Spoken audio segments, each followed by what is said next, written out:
morning, Steve. Thanks so much for being here. Absolutely. Thanks for having me. Yeah, you're welcome. So if you could just start with telling us how you got into comedy. I think it was no other marketable job skills. I mean, when I have, like, with the mouth I have, I can't have a boss. Like, the good thing about being a stand-up is, like, let's say I'm doing a show in Raleigh and the crowd is my boss and they don't like me and they fire me. Well, that's fine. I have another boss in Greensboro. I'll be all right. Hopefully Greensboro won't fire you when you come. Of course they won't. I am hoping. We'll find out. Steve, I've loved stand-up comedy over the years, going back to the 80s and the Seinfelds and the Paul Reisers when they took the stage. How do you come up with your current material? This has always fascinated me. Do you test different things? How do you come to those decisions? Well, I mean, what I'm talking about now, for the most of my hour right now, is about mental health and my journey with anxiety, and it's just something that I felt I needed to talk about. It's stuff that hits close to home. When I started talking about having anxiety, people would give me all kinds of advice, which is dumb because that makes a person anxious. Like, and everybody's solution for anxiety is different. Like, I take medication for anxiety, and so does my wife, but we take different medication. Like, I take sertraline and she takes birth control, but they both help with my anxiety. So I just try to, my material comes from honesty, comes from my life.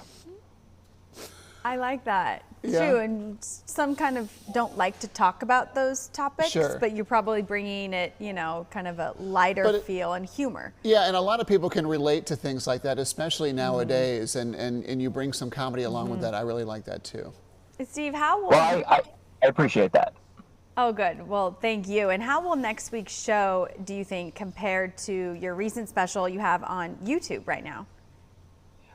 It's completely different material. Okay. I mean, the last special, the last special, I'm really proud of. I think it's the best work I've ever done. But the new stuff is, I think it's a lot sillier than the last hour. It's, and it's a lot more personal. And, that's just where I am right now as a performer.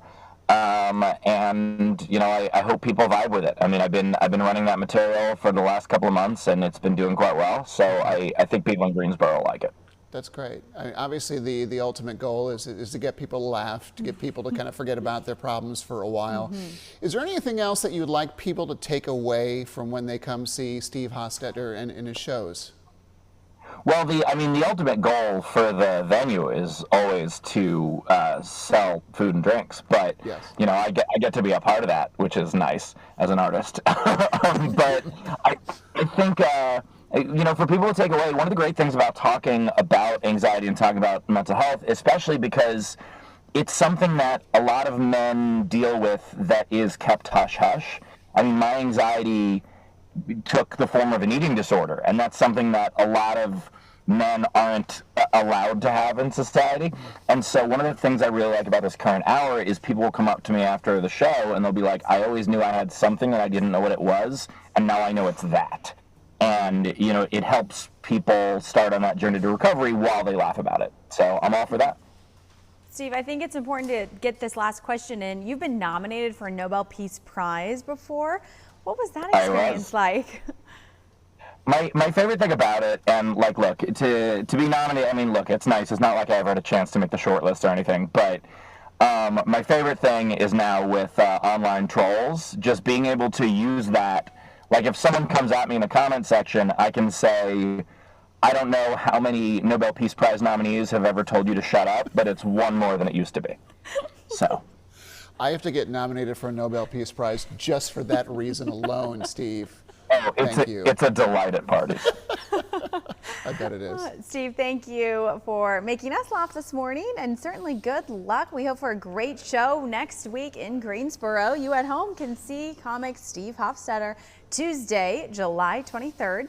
His show is happening at the Comedy Zone at 7 p.m. that night. Tickets start at $25. You can grab yours by visiting stevehofstetter.com.